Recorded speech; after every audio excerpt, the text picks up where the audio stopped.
Where does loyalty end and betrayal begin when the price of success is a priceless price? A true story which will leave you questioning to what extent can the heart of man go when he is desperate or feels cheated and is in search of revenge. Welcome to the Crime Chronicle, where we serve you with true crime stories that keep you at the edge of your seat and wonder the kinds of evil that lurks within the heart of men. Please hit the subscribe button and let's ride into mystery together. It was the kind of morning that seemed to hold promises, waves gently lapping against the shore, the sun casting a golden glow on the sands of a private beachfront.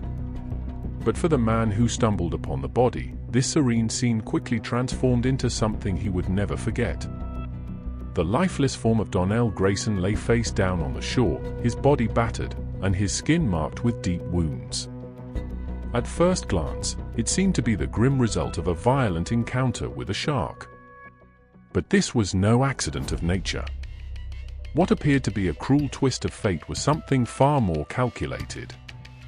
Investigators would soon realize they weren't looking at a tragedy of the sea, but a carefully orchestrated act of murder.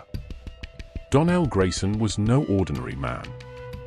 A self-made billionaire in the cutthroat world of oil and energy, he had built his empire with unrelenting determination. His name was synonymous with power and influence, a man whose every move was scrutinized by friends and foes alike. But now, his death set off a chain of questions that would uncover a web of betrayal, greed, and vengeance. Who would want him dead? And why disguise the act as a shark attack? So, sit tight while we unravel the layers of this epic murder story. We'll explore the lives of those closest to him, the secrets they harbored, and the events leading up to that fateful day. This is a story of trust betrayed, justice sought, and the length some will go to settle old scores. Darnell Grayson was a man of contrasts. Born into a modest family in Houston, Texas, he rose to power through sheer grit and ambition. His journey from a young boy working odd jobs to the founder of Grayson Energy International was nothing short of remarkable. Friends described him as charming and magnetic, a man who could command any room he entered. But those who worked closely with him knew another side, a fierce negotiator who stopped at nothing to secure a deal. At the center of Darnell's world was his girlfriend, Serena Hayes. A striking woman with a keen intellect, Serena had been by his side for 3 years. Together, they were a fixture at high-profile events, their lives seemingly the picture of luxury and passion. Then there was Marcus Steele, the yacht pilot and a man Darnell trusted implicitly. Marcus had been with him for over a decade, navigating the waters during vacations and business retreats. Reliable and discreet, Marcus was more than an employee, he was a confidant. And finally, Victor Langston, Darnell's longtime business partner. Their relationship had been forged in the early days of Grayson Energy. But as the company grew, so too did the cracks in their partnership. Victor was ambitious, a man who craved recognition and control. Darnell's life seemed perfect from the outside, his empire thriving, his relationship stable. But beneath the surface, tension simmered. No one could have predicted the storm that was about to break. No one, except those who planned it. It was just past dawn when the body of Darnell Grayson was discovered. The tide had pulled him toward the shoreline, where his lifeless form lay sprawled on the sand. His chest bore jagged wounds, and his arms showed signs of defensive struggle. At first glance, the injury suggested a tragic shark attack. The beach was known for occasional sightings, and the jagged laceration seemed to fit the narrative. But experienced investigators were quick to notice inconsistencies. The wounds, although severe, lacked the irregular tear patterns typical of a shark's bite. Instead, they appeared unnervingly uniform, precise, almost deliberate. The absence of blood in the water further deepened the mystery. A shark attack this brutal would have left a visible trail, but the water surrounding the discovery site remained clear and undisturbed. Suspicion mounted that this was not the work of nature but of human hands. To understand Darnell Grayson's final hours, investigators turned their focus to the three individuals who had been closest to him on that fateful night. First, there was Serena Hayes, Darnell's girlfriend. At 29, she was a striking figure, a former model turned philanthropist, often seen on Darnell's arm at charity galas and business events. Their relationship, though glamorous, had its complexities. Friends described Serena as poised but enigmatic, someone who kept her emotions guarded. She admitted to being with Darnell on his yacht hours before his death. Her statement was brief, her demeanor calm, but something about her words left the authorities with more questions than answers. Then there was Marcus Steele, the yacht pilot. A trusted employee of over a decade, Marcus had been Darnell's go-to man for navigating the open seas. He knew the yacht inside and out, and his loyalty to Darnell was unquestionable, or so it seemed. Marcus claimed he had retired to his cabin early that night, unaware of anything unusual until the next morning. But his proximity to the events made his role impossible to ignore. Finally, there was Victor Langston, Darnell's longtime business partner. Their partnership had once been a story of mutual respect and shared ambition. But in recent years, cracks have formed. Victor, a man known for his sharp intellect and unyielding drive, had grown increasingly frustrated with Darnell's decisions. Business disagreements had escalated into heated arguments. Witnesses recalled seeing Victor and Darnell exchange tense words just days before the incident. Each of these individuals held a piece of the puzzle. Their stories were threads that investigators would need to uncover the truth about what happened that night. As investigators delved deeper, telling clues began to emerge. On Darnell's phone was a cryptic text message sent earlier on that day before his death. It reads, "We need to talk. Tonight. No more delays." The sender? A contact labeled only as Levine. While it seemed likely this referred to Victor Langston, the tone of the message raised questions. Was this a routine business matter, or was there something more urgent and more personal at stake? Serena's behavior also drew attention. In the days following Darnell's death, she seemed outwardly composed, but those closest to her noticed subtle changes. Her accounts of the evening were consistent, yet her avoidance of certain details hinted at something unspoken. When asked about the nature of her relationship with Darnell in the weeks leading up to his death, her answers became increasingly vague. Victor, too, aroused suspicion. Colleagues described him as uncharacteristically agitated in the days before Darnell's death. One employee recounted overhearing Victor muttering about unfinished businesses during a late-night call. When questioned, Victor admitted to having disagreements with Darnell, but dismissed them as nothing out of the ordinary. Piece by piece, the investigators began assembling a portrait of a man whose life had intersected with individuals harboring secrets. Each clue was a step closer to unraveling the mystery, but the full picture remained unclear. For now, only one thing was clear: this was no ordinary tragedy. The investigation began in earnest, with a meticulous examination of Darnell Grayson's body. Forensic experts worked tirelessly to understand the nature of his injuries. The wounds, initially thought to be inflicted by a shark, told a very different story under closer scrutiny. Each laceration was uniform in depth and spacing, inconsistent with the chaotic tearing associated with shark bites. Instead, the cuts bore the hallmarks of a sharp blade wielded with precision. This discovery shifted the focus from a tragic accident to an intentional act of violence. Reconstructing the timeline became the next critical step. The yacht had departed from a private marina late in the evening, with only Darnell, Serena, and Marcus aboard. Witnesses onshore reported seeing lights on the vessel until just before midnight.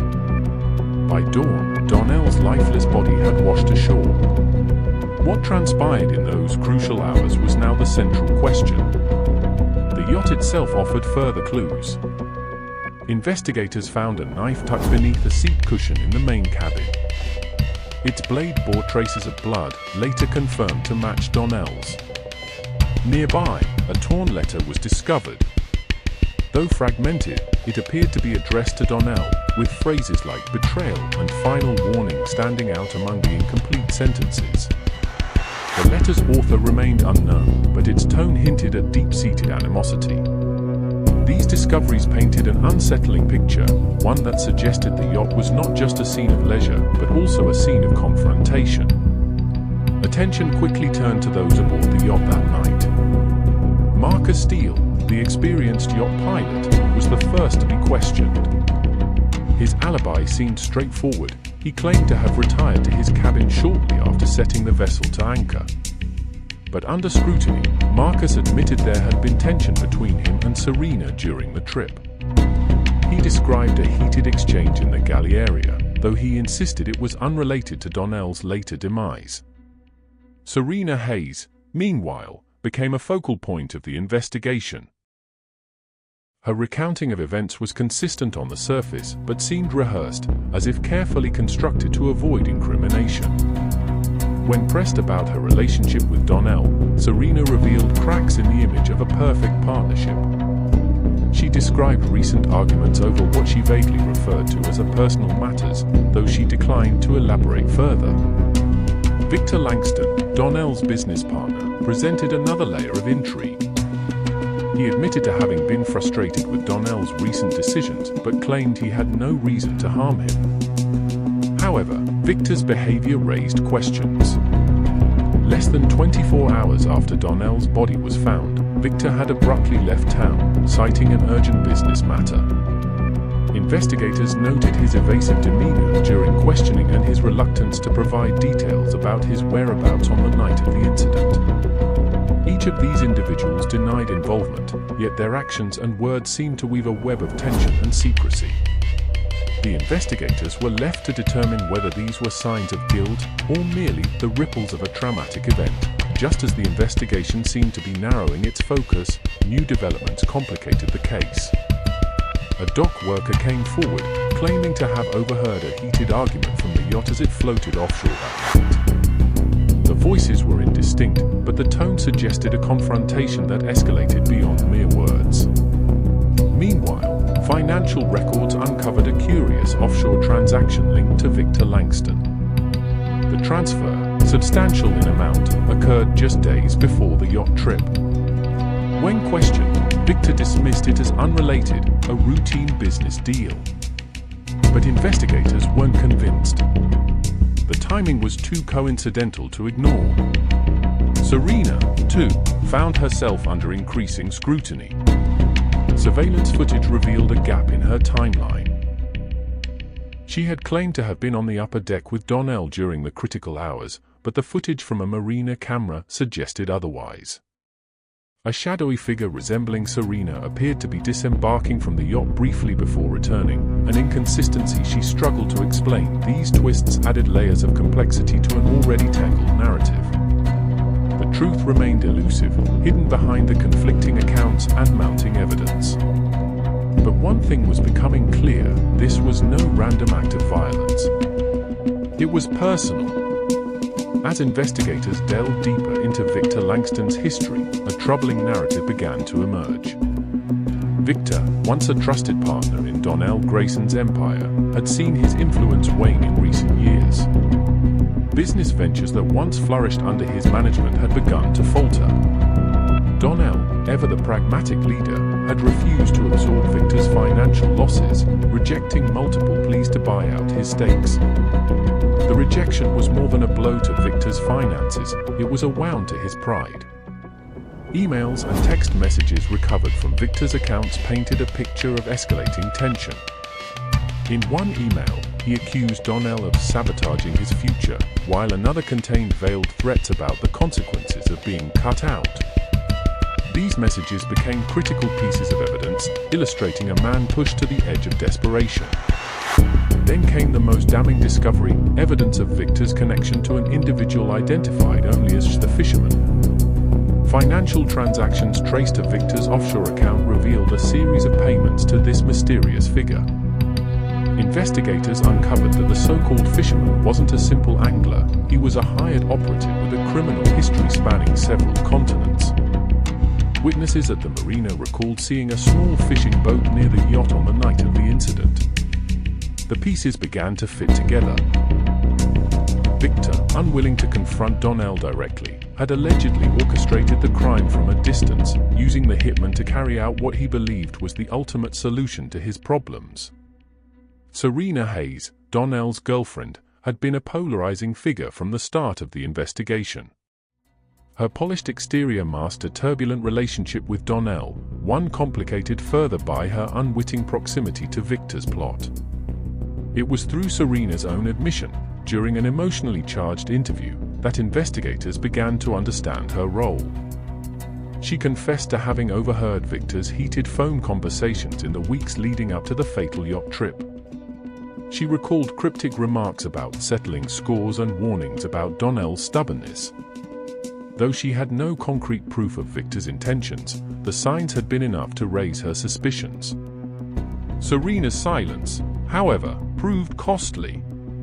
She admitted to keeping her fears to herself, paralyzed by the potential consequences of speaking out. In her words, "I thought if I stayed quiet, it might all just go away." Her decision to remain silent had haunted her since the night on the yacht, a burden she carried in the wake of Darnell's death. Her grief and guilt were palpable as she recounted the aftermath.